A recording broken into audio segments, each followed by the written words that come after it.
Hi everybody, I hope that you're all doing really well. So still on my kick of trying to get out as many of the retrospective 2021 videos as humanly possible, looking back on the year, reflecting on what was. And to do that, I am doing the book postscript tag. I believe that this was created by Adam at Memento Mori and has had a bit of a resurgence. I thought these questions were really interesting, try and get you to look back on your year and the reading that you did. So first off, question number one is the longest book you read this year and the book that took you the longest to finish.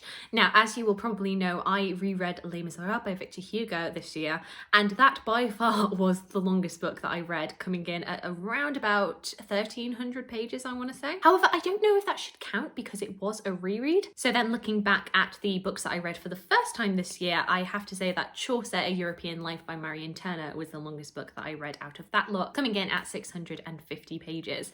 In terms of the book that has taken me the longest to read, it's a book that is actually still ongoing, and it is my reread of The Mirror and the Light by Hilary Mantel. I had very quickly sped through my rereads or re-listens to Wolf Hall and Bring Up the Bodies. And don't get me wrong, I am loving The Mirror and the Light. It's probably my favourite of the three books. But I don't know, I just feel like I'm really trying to savour it, really taking my time with it. And so basically, I think since August, I've been on and off listening to it. I'm around about 80% of the way, which is why I feel like I can say that that is a book I've read this year, because I'm almost there and I have read it before. I know what's coming. Also, because aside from that, then the answer would be Les Mis, which I read over the course of 3 months, and I just don't want to repeat my answers, at least for now. Question number two is a book you have read this year that was outside of your comfort zone. I feel like back in September, October, I had a string of books that were very much outside of my comfort zone, and I very quickly realised that there is a reason that they were outside of my comfort zone, which is because I didn't like them. So books that came under that were Earthlings by Sayaka Murata, which was just out of my comfort zone because it was so weird and incesty.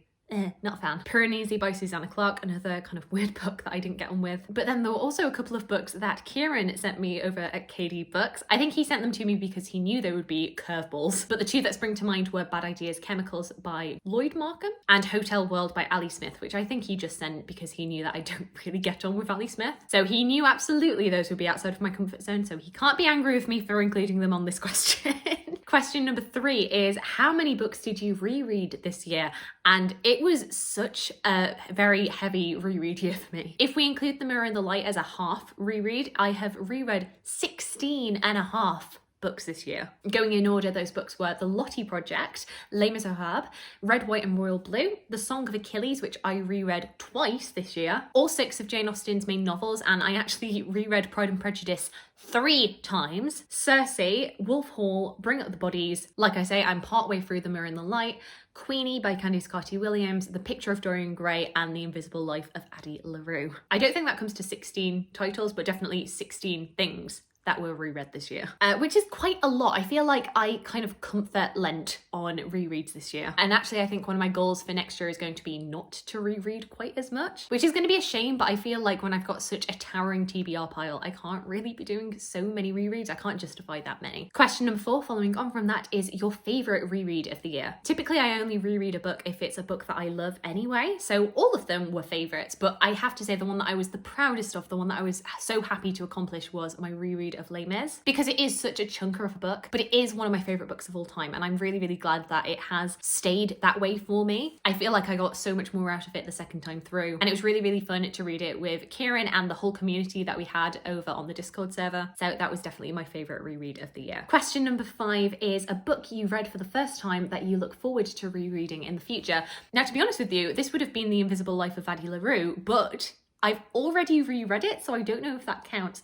But looking at the books that are in like my top favourite books of the year, I love them all, but I don't know how many of them I would actually go back and reread aside from Addie. I don't know, I feel like they are books that I would kind of dip into and I would read a chapter or so, but I wouldn't go back and just binge them. So I think I'm just going to go with Addie LaRue. I feel like I can see myself going back to that one again and again. Question number 6 is a favourite single short story or a novella that you read this year. I think definitely the favourite like short book that I read this year was The Uncommon Reader by Ellen Bennett. That was one of my favourite books. I know I've mentioned it many times, but it is all about a fictional Queen of England who stumbles across a library at Buckingham Palace and suddenly becomes absolutely enthralled, entranced by reading, and the devastating consequences that this has on the monarchy when she cannot put the books down and do her job. It's really funny and satirical, and I absolutely recommend it. Question number 7 is Mass Appeal, a book that you liked and would recommend to a wide variety of readers. Once again, looking back on my favourite books of this year, I don't know, some of them I think are very tailored specifically to me, and I would only recommend them, you know, to a certain kind of person. I feel like some of the books on my list would be too genre specific. You'd have to like that kind of book to like it, or are just a bit too hard hitting, maybe touch on some difficult subject areas for some people. So I think the only book I could answer for this question would be Dear Reader by Kathy Rensenbrink, because it is about the joy and love of reading, and I think anybody who is a reader who loves books will like this. Question number 8 is Specialised Appeal, a book you liked but would be hesitant to recommend to just anyone. I think the one that I'd probably go for this is A Curious History of Sex by Kate Lister. This is a book that I absolutely adored.